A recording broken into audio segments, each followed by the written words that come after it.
Hello everyone.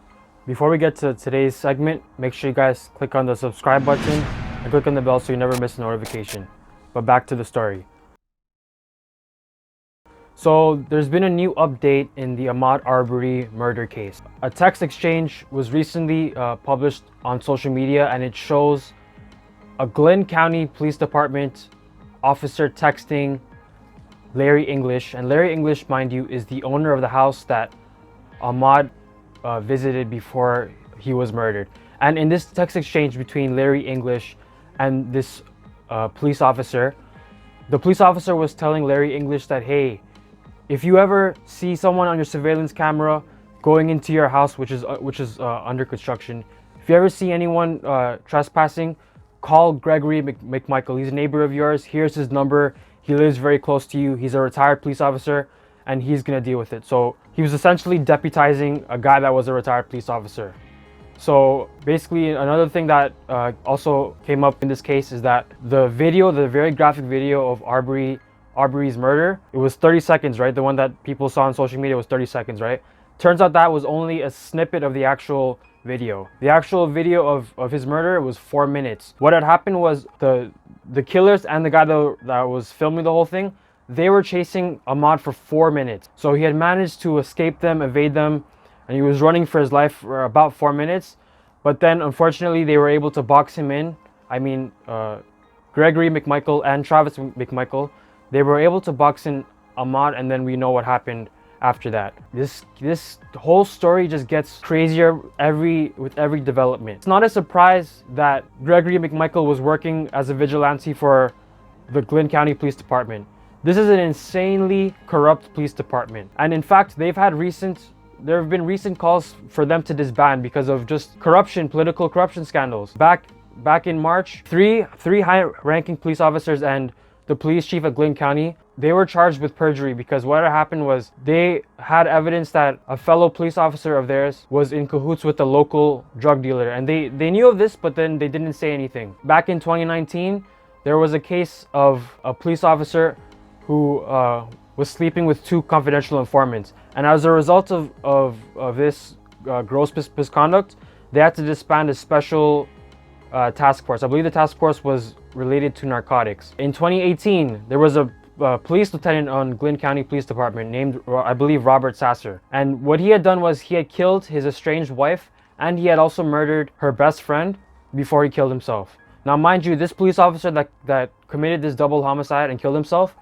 he was also involved in a brutal police shooting back in 2010. So what had happened was Robert Sasser and his coworker, they had killed a woman who had led police on a low-speed police chase. And of course, nothing happened to this police officer. He wasn't even charged with anything, and he was put back onto the force. Now, the family of his estranged wife who was murdered by this cop, they're now suing the Glynn County Police Department because they are arguing that they didn't do enough to intervene before he had committed this double murder. And as you can see, they have a point, because he was clearly a very violent individual, and unfortunately he took innocent lives. So as you can see, there's already a pattern of corruption going on. And if you don't see that, then I think that you're just being willfully ignorant. It just really makes you question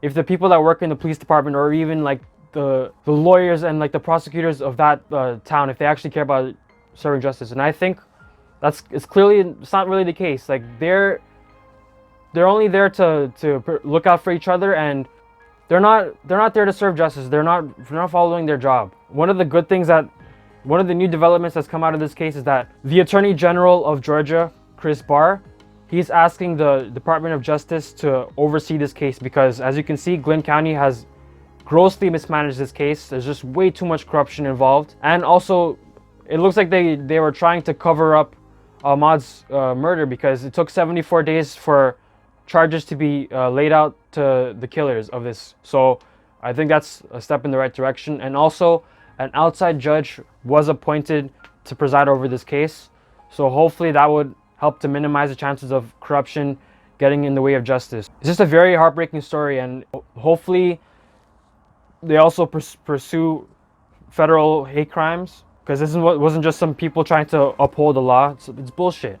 And back to the trespassing point, there were many people who were caught on surveillance footage going through that man's property that was under construction, and a lot of them actually happened to be white people, but none of these people were ever, you know, implicated or were considered to be like, you know, suspects or anything. None of them were injured or killed like Ahmaud was. October 25th to February 23rd, security footage captures at least 8 instances of people at this home under construction. Not so much as a screwdriver or a hammer has ever gone missing, and nothing has ever been damaged. A couple, children on 2 occasions, and a black male several times. Ahmaud's family only confirmed this one to be him. The activity led the owner, Larry English, to reach out to an officer, but his lawyer notes it was never to report it as a crime, but to make sure people were safe.